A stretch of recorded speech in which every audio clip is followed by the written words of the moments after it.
Hello students, I am Sukhvinder Kaur, Assistant Professor Department of Economics, GGDST College Haryana Hoshiarpur.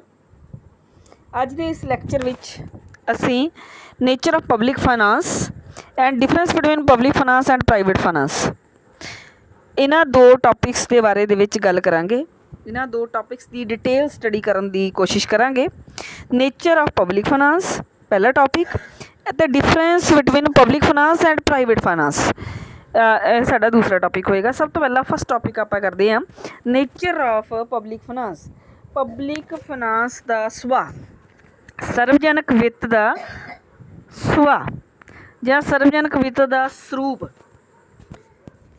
ਸਰਵਜਨਕ ਵਿੱਤ ਇੱਕ science ਹੈ ਜਾਂ ਕਲਾ? ਇਸ ਦੇ ਬਾਰੇ ਦੇ ਵਿੱਚ ਬਹੁਤ ਸਾਰੀਆਂ ਡਿਸਕਸ਼ਨਸ ਹੋਈਆਂ। ਪਬਲਿਕ ਫਾਈਨਾਂਸ ਨੂੰ ਸਾਇੰਸ ਵੀ ਮੰਨਿਆ ਜਾਂਦਾ ਹੈ ਅਤੇ ਪਬਲਿਕ ਫਾਈਨਾਂਸ ਨੂੰ ਆਰਟ ਕਲਾ ਵੀ ਮੰਨਿਆ ਜਾਂਦਾ ਹੈ। ਸਭ ਤੋਂ ਪਹਿਲਾਂ ਤਾਂ ਜੇ ਆਪਾਂ ਪਬਲਿਕ ਫਾਈਨਾਂਸ ਨੂੰ ਸਾਇੰਸ ਕਹਿੰਦੇ ਹਾਂ, ਜੇ ਆਪਾਂ ਇਸ ਨੂੰ ਸਾਇੰਸ ਕਹੀਏ ਤਾਂ ਸਭ ਤੋਂ ਪਹਿਲਾਂ ਤਾਂ ਇਹ ਦੇਖਣਾ ਬਣਦਾ ਹੈ ਕਿ ਸਾਇੰਸ ਕਹਿੰਦੇ ਕਿਸ ਨੂੰ ਆ। ਸਾਇੰਸ ਕੀ ਹੁੰਦੀ ਹੈ? Science is a systematic study of any subject which studies causal relationship between facts. ਕਿਸੇ ਵੀ ਸਬਜੈਕਟ ਦੀ, ਕਿਸੇ ਵੀ ਵਿਸ਼ੇ ਦਾ ਵਿਸਥਾਰਪੂਰਵਕ ਵਿਧੀਪੂਰਵਕ ਅਧਿਐਨ, ਇੱਕ ਸਿਸਟਮੈਟਿਕ ਸਟੈਪ ਬਾਈ ਸਟੈਪ ਅਧਿਐਨ, ਜਿਸ ਅਧਿਐਨ ਦੇ ਵਿੱਚ, ਜਿਸ ਸਟੱਡੀ ਦੇ ਵਿੱਚ ਆਪਾਂ ਕੀ ਕਰਦੇ ਹਾਂ, ਤੱਥਾਂ ਦੇ ਕਾਰਨਾਂ ਅਤੇ ਸਿੱਟਿਆਂ ਦਾ ਅਧਿਐਨ। ਅਤੇ ਪਬਲਿਕ ਫਾਈਨਾਂਸ ਦੇ ਵਿੱਚ ਵੀ ਅਸੀਂ ਤੱਥਾਂ ਦੇ ਕਾਰਨ ਅਤੇ ਉਹਨਾਂ ਦੇ ਸਿੱਟਿਆਂ ਦਾ ਅਧਿਐਨ ਕਰਦੇ ਹਾਂ। ਜਿਵੇਂ ਮੰਨ ਲਓ ਜੇਕਰ ਅਸੀਂ ਕਹਿੰਦੇ ਹਾਂ ਕਿ ਟੈਕਸ ਗੌਰਮੈਂਟ ਦੀ ਆਮਦਨ ਦਾ ਮੁੱਖ ਸਾਧਨ ਆ, tax is the main source of government income, ਅਤੇ ਬਿਨਾਂ ਸ਼ੱਕ ਟੈਕਸ ਨੂੰ ਵਧਾ ਕੇ ਅਸੀਂ ਸਰਕਾਰ ਦੀ ਆਮਦਨ ਵਧਾ ਸਕਦੇ ਹਾਂ। ਪਰ ਜੇਕਰ ਟੈਕਸ ਵਧਾ ਕੇ ਸਰਕਾਰ ਦੀ ਆਮਦਨ ਵਧਾਉਣ ਦੀ ਕੋਸ਼ਿਸ਼ ਕੀਤੀ ਗਈ ਤਾਂ ਇਸ ਦਾ ਨੈਗੇਟਿਵ ਇੰਪੈਕਟ ਪਹਿਲੋਂ ਕੰਜ਼ਿਊਮਰ 'ਤੇ ਪਏਗਾ। ਉਸ ਦੀ ਜੋ ਪ੍ਰੋਡਕਟਸ ਨੂੰ ਖਰੀਦਣ ਦੀ, ਵਸਤੂਆਂ ਨੂੰ ਖਰੀਦਣ ਦੀ ਜੋ ਕਪੈਸਿਟੀ ਉਹ ਘੱਟ ਜਾਏਗੀ, ਕਿਉਂਕਿ ਉਸ ਦੀ ਡਿਸਪੋਜ਼ੇਬਲ ਇਨਕਮ ਘੱਟਦੀ ਹੈ। ਅਤੇ ਦੂਸਰਾ ਇੰਪੈਕਟ ਪ੍ਰੋਡਿਊਸਰ 'ਤੇ ਪਏਗਾ। ਮੀਨਜ਼ ਬਿਨਾਂ ਸ਼ੱਕ ਟੈਕਸ ਵਧਾ ਕੇ ਸਰਕਾਰ ਦੀ ਆਮਦਨ ਵੱਧਦੀ ਪਈ ਆ, ਪਰ ਉਸ ਦੇ ਨਾਲ ਕੰਜ਼ਿਊਮਰ ਦੇ ਉੱਪਰ ਔਰ ਪ੍ਰੋਡਕਸ਼ਨ ਦੇ ਉੱਪਰ ਉਸ ਦਾ ਨੈਗੇਟਿਵ ਇੰਪੈਕਟ ਪੈਂਦਾ ਪਿਆ। ਇਸ ਲਈ ਇਸ ਤਰ੍ਹਾਂ ਦਾ ਜਿਹੜਾ ਕੈਜ਼ੂਅਲ ਰਿਲੇਸ਼ਨਸ਼ਿਪ ਹੈ ਫੈਕਟਸ ਦੇ ਵਿੱਚ, ਇਸ ਦੀ ਸਟੱਡੀ ਵੀ ਪਬਲਿਕ ਫਾਈਨਾਂਸ ਦੇ ਵਿੱਚ ਕੀਤੀ ਜਾਂਦੀ ਹੈ। ਇਸ ਲਈ ਪਬਲਿਕ ਫਾਈਨਾਂਸ ਨੂੰ ਇੱਕ ਸਾਇੰਸ ਮੰਨਿਆ ਜਾਂਦਾ ਹੈ। ਅਤੇ ਜੇਕਰ ਪਬਲਿਕ ਫਾਈਨਾਂਸ ਸਾਇੰਸ ਹੈ ਅਤੇ ਫਿਰ ਇਹ ਕੁਐਸਚਨ ਆਉਂਦਾ ਹੈ ਕਿ ਇਹ ਇੱਕ ਪੋਜ਼ੀਟਿਵ ਸਾਇੰਸ ਹੈ, ਵਾਸਤਵਿਕ ਸਾਇੰਸ ਹੈ, ਜਾਂ ਫਿਰ ਇੱਕ ਨੋਰਮੇਟਿਵ ਸਾਇੰਸ ਹੈ, ਆਦਰਸ਼ਾਤਮਿਕ ਸਾਇੰਸ ਹੈ। ਅਤੇ ਸਭ ਤੋਂ ਪਹਿਲਾਂ ਤਾਂ ਪੋਜ਼ੀਟਿਵ ਸਾਇੰਸ ਦੇ ਵਿੱਚ ਸਾਨੂੰ ਕੀ ਪਤਾ ਚੱਲਦਾ ਹੈ ਕਿ ਕੀ ਹੈ, ਵਾਟ ਇਜ਼, ਕੀ ਹੈ। ਅਤੇ ਨੋਰਮੇਟਿਵ ਸਾਇੰਸ, ਆਦਰਸ਼ਾਤਮਿਕ ਸਾਇੰਸ ਦੇ ਵਿੱਚ ਸਾਨੂੰ ਕੀ ਪਤਾ ਲੱਗਦਾ, ਵਾਟ ਆਊਟ ਟੂ ਬੀ, ਕੀ ਹੋਣਾ ਚਾਹੀਦਾ ਹੈ। ਅਤੇ ਸਾਨੂੰ ਪਬਲਿਕ ਫਾਈਨਾਂਸ ਦੇ ਵਿੱਚ ਵੀ ਇਹੀ ਹੈ ਕਿ ਆਪਾਂ ਜਦੋਂ ਟੈਕਸ ਸਟਰਕਚਰ ਦੀ ਗੱਲ ਕਰਦੇ ਹਾਂ ਤਾਂ ਸਾਨੂੰ ਪਤਾ ਲੱਗਦਾ ਕਿ ਟੈਕਸ ਸਟਰਕਚਰ ਕਿਵੇਂ ਦਾ ਹੈ। ਜਦੋਂ ਅਸੀਂ ਪਬਲਿਕ ਐਕਸਪੈਂਡੀਚਰ ਦੀ ਗੱਲ ਕਰਦੇ ਹਾਂ ਤਾਂ ਸਾਨੂੰ ਪਤਾ ਚੱਲਦਾ ਪਬਲਿਕ ਐਕਸਪੈਂਡੀਚਰ ਕਿਵੇਂ ਦਾ ਹੈ। ਜਦੋਂ ਅਸੀਂ ਪਬਲਿਕ ਡੈਟ ਦੀ ਗੱਲ ਕਰਦੇ ਹਾਂ ਤਾਂ ਆਪਾਂ ਦੇਖਦੇ ਹਾਂ ਕਿ ਪਬਲਿਕ ਡੈਟ ਦਾ ਸਿਸਟਮ ਕਿੱਦਾਂ ਚੱਲਦਾ ਪਿਆ, ਪਰ ਕਿਸ ਤਰ੍ਹਾਂ ਹੋਣਾ ਚਾਹੀਦਾ। ਸਰਵਜਨਕ ਟੈਕਸ ਦੀ ਜਦੋਂ ਅਸੀਂ ਗੱਲ ਕਰਦੇ ਹਾਂ, ਜਾਂ ਅਸੀਂ ਜਦੋਂ ਸਰਵਜਨਕ ਆਮਦਨ ਦੀ ਗੱਲ ਕਰਦੇ ਹਾਂ, ਜਾਂ ਸਰਵਜਨਕ ਕਰ ਦੀ ਗੱਲ ਕਰਦੇ ਹਾਂ, ਜਾਂ ਸਰਵਜਨਕ ਰਿਣ ਦੀ ਗੱਲ ਕਰਦੇ ਹਾਂ, ਤਾਂ ਕਿਸ ਪ੍ਰਕਾਰ ਦਾ ਹੋਣਾ ਚਾਹੀਦਾ ਹੈ। ਟੈਕਸ ਕਿਸ ਤਰ੍ਹਾਂ ਦੇ ਹੋਣੇ ਚਾਹੀਦੇ ਆ, ਟੈਕਸ ਦੇ ਵਿੱਚ ਕਿਸ ਤਰ੍ਹਾਂ ਦੀਆਂ ਚੇਂਜਸ ਲਿਆਉਣ ਦੀ ਜ਼ਰੂਰਤ ਹੈ।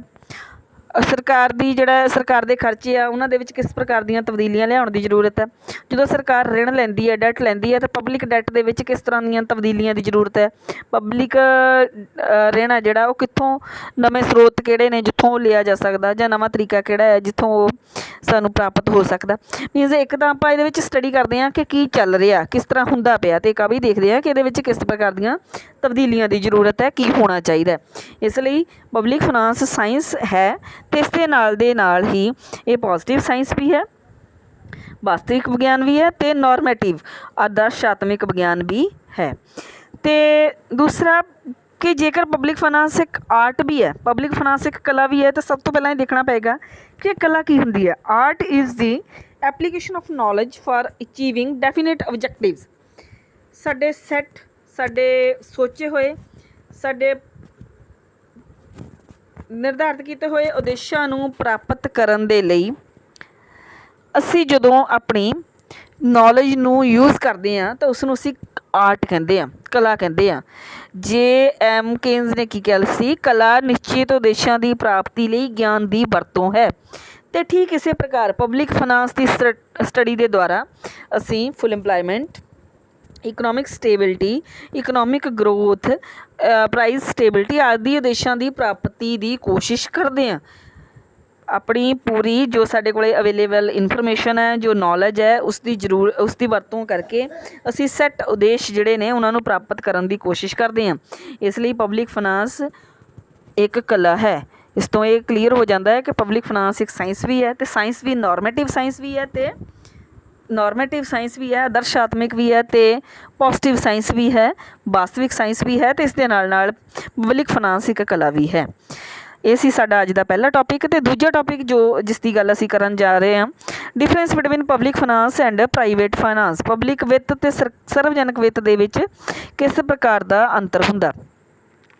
ਸਰਵਜਨਕ ਵਿੱਤ ਪਬਲਿਕ ਫਾਈਨਾਂਸ ਜੋ ਸਰਕਾਰ ਦੇ ਆਮਦਨ ਅਤੇ ਖਰਚਿਆਂ ਨਾਲ ਸੰਬੰਧਿਤ ਹੁੰਦਾ। ਸਿੰਪਲ ਅੱਖਰਾਂ ਦੇ ਵਿੱਚ ਆਪਾਂ ਕਹੀਏ, ਸਰਕਾਰ ਦੀ ਆਮਦਨ ਅਤੇ ਖਰਚਿਆਂ ਦੇ ਨਾਲ ਸੰਬੰਧਿਤ ਪਬਲਿਕ ਫਾਈਨਾਂਸ। ਅਤੇ ਠੀਕ ਇਸੇ ਤਰ੍ਹਾਂ ਇੱਕ ਇੰਡੀਵਿਜੂਅਲ ਦੇ ਆਪਣੇ ਆਮਦਨ ਅਤੇ ਖਰਚਿਆਂ ਨਾਲ ਸੰਬੰਧਿਤ ਪ੍ਰਾਈਵੇਟ ਫਾਈਨਾਂਸ ਹੋਏਗਾ।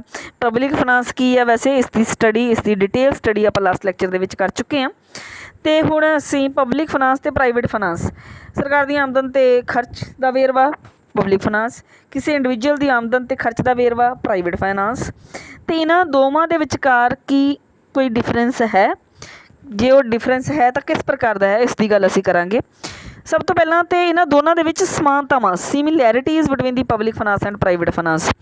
ਪਬਲਿਕ ਫਾਈਨਾਂਸ ਅਤੇ ਪ੍ਰਾਈਵੇਟ ਫਾਈਨਾਂਸ ਦੇ ਵਿੱਚ ਕੀ ਸਮਾਨਤਾਵਾਂ ਨੇ। ਸਭ ਤੋਂ ਪਹਿਲਾਂ balance between income and expenditure. Public finance ਦੇ ਵਿੱਚ ਕੀ ਦੇਖਿਆ ਜਾਂਦਾ ਕਿ ਇਨਕਮ ਅਤੇ ਐਕਸਪੈਂਡੀਚਰ, ਆਮਦਨ ਅਤੇ ਖਰਚ ਦੇ ਵਿਚਕਾਰ ਕੀ ਸੰਤੁਲਨ ਹੈ ਜਾਂ ਨਹੀਂ, ਉਸ ਦੇ ਵਿੱਚ ਸੰਤੁਲਨ ਲਿਆਉਣ ਦੀ ਕੋਸ਼ਿਸ਼ ਕੀਤੀ ਜਾਂਦੀ ਹੈ। ਠੀਕ ਇਸੇ ਤਰ੍ਹਾਂ ਪ੍ਰਾਈਵੇਟ ਫਾਈਨਾਂਸ ਦੇ ਵਿੱਚ ਵੀ ਇਨਕਮ ਅਤੇ ਐਕਸਪੈਂਡੀਚਰ ਦੇ ਵਿੱਚ ਸੰਤੁਲਨ ਦੀ ਗੱਲ ਕੀਤੀ ਜਾਂਦੀ ਹੈ, ਸੰਤੁਲਨ ਦੇਖਿਆ ਜਾਂਦਾ, ਸੰਤੁਲਨ ਸਥਾਪਿਤ ਕਰਨਾ ਪੈਂਦਾ। ਮੈਕਸੀਮਮ ਸੈਟਿਸਫੈਕਸ਼ਨ, ਪਬਲਿਕ ਫਾਈਨਾਂਸ ਦੇ ਵਿੱਚ ਵੀ ਅਸੀਂ ਆਪਣੇ ਜਿੰਨੇ ਗੌਰਮੈਂਟ ਦੇ ਰਿਸੋਰਸਿਸ ਨੇ ਉਹਨਾਂ ਦੇ ਨਾਲ ਉਸਦਾ ਮੈਕਸੀਮਮ ਯੂਜ਼ ਕਰਕੇ ਮੈਕਸੀਮਮ ਆਊਟਪੁੱਟ, ਮੈਕਸੀਮਮ ਵੈਲਫੇਅਰ ਕਰਨ ਦੀ ਕੋਸ਼ਿਸ਼ ਕਰਦੇ ਹਾਂ। ਅਤੇ ਠੀਕ ਇਸੇ ਤਰ੍ਹਾਂ ਪ੍ਰਾਈਵੇਟ ਫਾਈਨਾਂਸ ਦੇ ਵਿੱਚ ਵੀ ਆਪਣੇ ਲਿਮਟਿਡ ਰਿਸੋਰਸਿਸ ਦਾ ਯੂਜ਼ ਕਰਕੇ ਮੈਕਸੀਮਮ ਅਚੀਵ ਕਰਨ ਦੀ ਕੋਸ਼ਿਸ਼ ਕੀਤੀ ਜਾਂਦੀ ਹੈ। Impact of economic changes, government ਦੀ ਆਮਦਨ ਦੇ ਉੱਤੇ ਵੀ, ਗੌਰਮੈਂਟ ਦੇ ਖਰਚਿਆਂ ਦੇ ਉੱਤੇ ਵੀ ਇਕਨੋਮਿਕ ਚੇਂਜਸ, ਆਰਥਿਕ ਤਬਦੀਲੀਆਂ ਦਾ ਅਸਰ ਪੈਂਦਾ ਹੈ। ਅਤੇ ਠੀਕ ਤਰ੍ਹਾਂ ਇਹੀ ਅਸਰ ਪ੍ਰਾਈਵੇਟ ਫਾਈਨਾਂਸ ਦੇ ਉੱਪਰ ਵੀ ਪੈਂਦਾ ਹੈ। ਕਪੈਸਿਟੀ ਥਰੂ ਬੋਰੋ, ਜੇਕਰ ਆਮਦਨ ਅਤੇ ਖਰਚ, ਇਨਕਮ ਅਤੇ ਐਕਸਪੈਂਡੀਚਰ ਦੇ ਵਿਚਕਾਰਲਾ ਗੈਪ ਰਹਿ ਜਾਵੇ, ਆਮਦਨ ਘੱਟ ਅਤੇ ਖਰਚ ਜ਼ਿਆਦਾ ਹੋ ਜਾਣ, ਅਤੇ ਗੌਰਮੈਂਟ ਉਧਾਰ ਲੈ ਸਕਦੀ ਹੈ, ਬੋਰੋ ਕਰ ਸਕਦੀ ਹੈ। ਅਤੇ ਠੀਕ ਇਸੇ ਤਰ੍ਹਾਂ ਇੱਕ ਇੰਡੀਵਿਜੂਅਲ ਵੀ ਪ੍ਰਾਈਵੇਟ ਫਾਈਨਾਂਸ ਦੇ ਵਿੱਚ ਵੀ ਉਹ ਬੋਰੋ ਕਰ ਸਕਦਾ। ਪੋਸੀਬਿਲਿਟੀ ਆਫ ਮਿਸਯੂਜ਼, ਹਮੇਸ਼ਾ ਇਹ ਪੋਸੀਬਿਲਿਟੀ ਰਹਿੰਦੀ ਹੈ ਅਤੇ ਗੌਰਮੈਂਟ ਹੈ ਜਿਹੜੀ ਉਹ ਆਮਦਨ ਦਾ ਮਿਸਯੂਜ਼ ਕਰੇਗੀ। ਅਤੇ ਇਹ ਪੋਸੀਬਿਲਿਟੀ ਤੁਹਾਡੀ ਇੰਡੀਵਿਜੂਅਲ ਫਾਈਨਾਂਸ ਦੇ ਵਿੱਚ ਵੀ ਰਹਿੰਦੀ ਹੈ ਕਿ ਕੋਈ ਇੰਡੀਵਿਜੂਅਲ ਆਪਣੀ ਆਮਦਨ ਦਾ ਮਿਸਯੂਜ਼ ਕਰ ਲਏਗਾ। ਇਹ ਉਹ ਸਿਮਿਲੈਰਿਟੀਜ਼ ਨੇ, ਜੋ ਸਮਾਨਤਾਵਾਂ ਨੇ ਪਬਲਿਕ ਫਾਈਨਾਂਸ ਅਤੇ ਪ੍ਰਾਈਵੇਟ ਫਾਈਨਾਂਸ। ਇਹਨਾਂ ਸਮਾਨਤਾਵਾਂ ਦੇ ਬਾਵਜੂਦ ਇਹਨਾਂ ਦੋਵਾਂ ਦੇ ਵਿਚਕਾਰ ਅਸਮਾਨਤਾਵਾਂ, ਡਿਸਸਿਮਿਲੈਰਿਟੀਜ਼ ਪਾਈਆਂ ਜਾਂਦੀਆਂ ਨੇ। ਜਿਵੇਂ first, difference in the nature of income.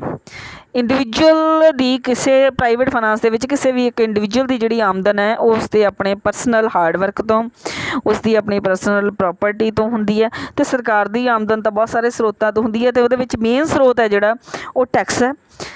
ਅਤੇ ਟੈਕਸ ਜੇ ਸਰਕਾਰ ਨੂੰ ਲੱਗੇ ਕਿ ਉਸਨੂੰ ਜ਼ਿਆਦਾ ਆਮਦਨ ਦੀ ਜ਼ਰੂਰਤ ਹੈ, ਉਹ ਤਾਂ ਟੈਕਸ ਦੇ ਵਿੱਚ ਵਾਧਾ ਵੀ ਕਰ ਸਕਦੀ ਹੈ। ਟੈਕਸ ਇੱਕ ਕੰਪਲਸਰੀ ਪੇਮੈਂਟ ਹੁੰਦੀ ਹੈ, ਅਤੇ ਇਸ ਤਰ੍ਹਾਂ ਦਾ ਜਿਹੜਾ ਆਪਣੀ ਆਮਦਨ ਨੂੰ ਵਧਾਉਣ ਦਾ ਤਰੀਕਾ ਗੌਰਮੈਂਟ ਅਡੋਪਟ ਕਰ ਸਕਦੀ ਹੈ। ਪਰ ਇਹ ਜਿਹੜਾ ਤਰੀਕਾ ਹੈ ਇਹ ਪ੍ਰਾਈਵੇਟ ਫਾਈਨਾਂਸ ਦੇ ਵਿੱਚ ਅਵੇਲੇਬਲ ਨਹੀਂ ਹੁੰਦਾ। Difference in approach towards income and expenditure.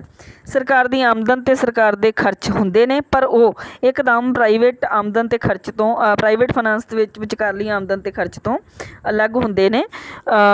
ਇੱਥੇ ਮੈਂ ਦੱਸ ਦੇਣਾ ਚਾਹੁੰਦੀ ਹਾਂ ਕਿ ਇੱਥੇ ਸੈਕਿੰਡ ਪੁਆਇੰਟ ਦੇ ਵਿੱਚ ਡਿਫੈਂਸ ਲਿਖਿਆ ਗਿਆ। ਇੱਥੇ ਡਿਫੈਂਸ ਦੀ ਬਜਾਏ ਡਿਫਰੈਂਸ ਪੜ੍ਹਿਆ ਜਾਵੇ। ਡਿਫਰੈਂਸ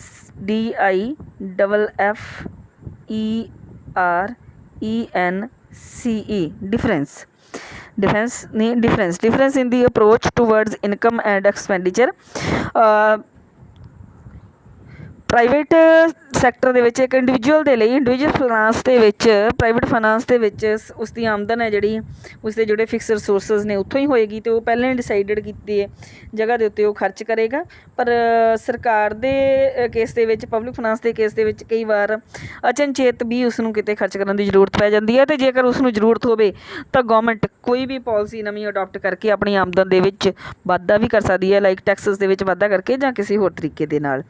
ਡਿਫਰੈਂਸ ਇਨ ਦੀ ਇਨਕਮ ਇਲਾਸਟਿਸਿਟੀ, ਫਿਰ ਉਹੀ ਡਿਸਕਸ਼ਨ ਪਹਿਲਾਂ ਵਾਲੀ ਕਿ ਸਰਕਾਰੀ ਆਮਦਨ ਦੇ ਵਿੱਚ ਇਲਾਸਟਿਸਿਟੀ ਹੁੰਦੀ ਹੈ, ਉਹ ਜ਼ਰੂਰਤ ਦੇ ਸਮੇਂ ਵਧਾਈ ਜਾ ਸਕਦੀ ਹੁੰਦੀ ਹੈ। ਪ੍ਰਾਈਵੇਟ ਫਾਈਨਾਂਸ ਦੇ ਵਿੱਚ ਇਸ ਤਰ੍ਹਾਂ ਦੀ, ਪ੍ਰਾਈਵੇਟ ਇਨਕਮ ਦੇ ਵਿੱਚ ਇਸ ਤਰ੍ਹਾਂ ਦੀ ਜਿਹੜੀ ਪੋਸੀਬਿਲਿਟੀ ਹੈ ਉਹ ਨਹੀਂ ਹੈ।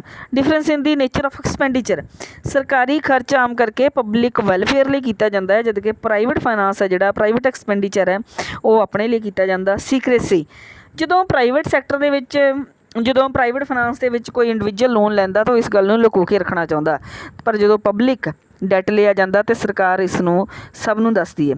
Difference in the nature of budget, ਸਰਕਾਰ ਜਦੋਂ ਬਜਟ ਬਣਾਉਂਦੀ ਹੈ ਤੇ ਉਹ ਉਸਨੇ ਆਪਣੀਆਂ ਪਾਲਿਸੀਜ਼ ਦੇ ਅਕੋਰਡਿੰਗ ਇਨਕਮ ਅਤੇ ਐਕਸਪੈਂਡੀਚਰ ਦੇ ਵਿਚਕਾਰਲੇ ਗੈਪ ਨੂੰ ਦੇਖਣ ਦੇ ਬਾਵਜੂਦ ਵੀ ਇਨਕਮ ਤੋਂ ਜ਼ਿਆਦਾ ਦਾ ਐਕਸਪੈਂਡੀਚਰ ਜਿਹੜਾ ਇਸ ਤਰ੍ਹਾਂ ਦਾ ਬਜਟ ਬਣਾ ਸਕਦੀ ਹੈ ਕਿ ਆਮਦਨ ਘੱਟ ਵੀ ਹੋਵੇ ਤਾਂ ਵੀ ਗੌਰਮੈਂਟ ਆਪਣੇ ਖਰਚੇ ਜ਼ਿਆਦਾ ਰੱਖ ਸਕਦੀ ਹੈ, ਜਿਸ ਨੂੰ ਘਾਟੇ ਦਾ ਬਜਟ ਕਹਿੰਦੇ ਆ। ਅਤੇ ਆਮ ਕਰਕੇ ਪ੍ਰਾਈਵੇਟ ਫਾਈਨਾਂਸ ਦੇ ਵਿੱਚ ਇਸ ਤਰ੍ਹਾਂ ਆਮ ਕਰਕੇ ਨਹੀਂ ਹੁੰਦਾ, ਅਸੀਂ ਆਪਣੀ ਇਨਕਮ ਦੇ ਅਕੋਰਡਿੰਗ ਹੀ ਆਪਣੇ ਖਰਚੇ ਜਿਹੜੇ ਡਿਸਾਈਡ ਕਰਦੇ ਹਾਂ। ਬਹੁਤ ਘੱਟ ਹੁੰਦਾ ਹੈ ਕਿ ਪਬਲਿਕ ਫਾਈਨਾਂਸ ਦੀ ਤਰ੍ਹਾਂ, ਪਬਲਿਕ ਬਜਟ ਦੀ ਤਰ੍ਹਾਂ ਜਿਹੜਾ ਬਜਟ ਆ ਅਸੀਂ ਆਪਣਾ ਬਣਾਈਏ।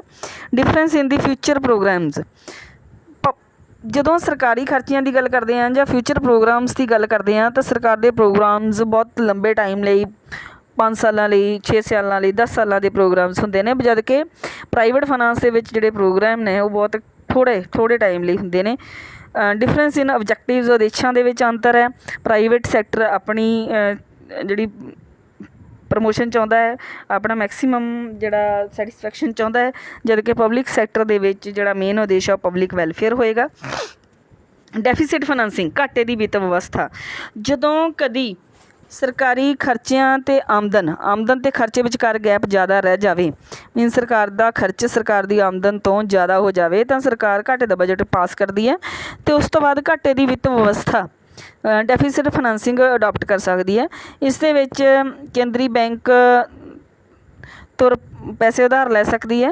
ਕੇਂਦਰੀ ਬੈਂਕ ਨਵੇਂ ਨੋਟ ਛਾਪ ਕੇ ਗੌਰਮੈਂਟ ਨੂੰ ਪੈਸੇ ਉਧਾਰ ਦੇ ਸਕਦੀ ਹੈ, ਪਰ ਇਸ ਤਰ੍ਹਾਂ ਦਾ ਜਿਹੜਾ ਤਰੀਕਾ ਜਿਹੜਾ ਆ ਉਹ ਪ੍ਰਾਈਵੇਟ ਫਾਈਨਾਂਸ ਦੇ ਵਿੱਚ ਆਮ ਲੋਕਾਂ ਨੂੰ ਪ੍ਰਾਪਤ ਨਹੀਂ ਹੁੰਦਾ। ਬੈਂਕਰਪਟੇਸੀ, ਦੀਵਾਲੀਆਪਨ, ਇੱਕ ਮਨੁੱਖ ਦੀਵਾਲੀਆ ਹੋ ਸਕਦਾ ਹੈ ਜਦੋਂ ਉਸਦੀਆਂ ਜ਼ਿੰਮੇਵਾਰੀਆਂ ਉਸਦੀਆਂ ਸੰਪਤੀਆਂ ਤੋਂ, ਉਸਦੀਆਂ ਐਸੈਟਸ ਤੋਂ ਵੱਧ ਜਾਣ, ਪਰ ਰਾਜ, ਕੋਈ ਵੀ ਸਟੇਟ, ਕੋਈ ਵੀ ਗੌਰਮੈਂਟ ਕਦੇ ਦੀਵਾਲੀਆ ਨਹੀਂ ਹੋ ਸਕਦੀ।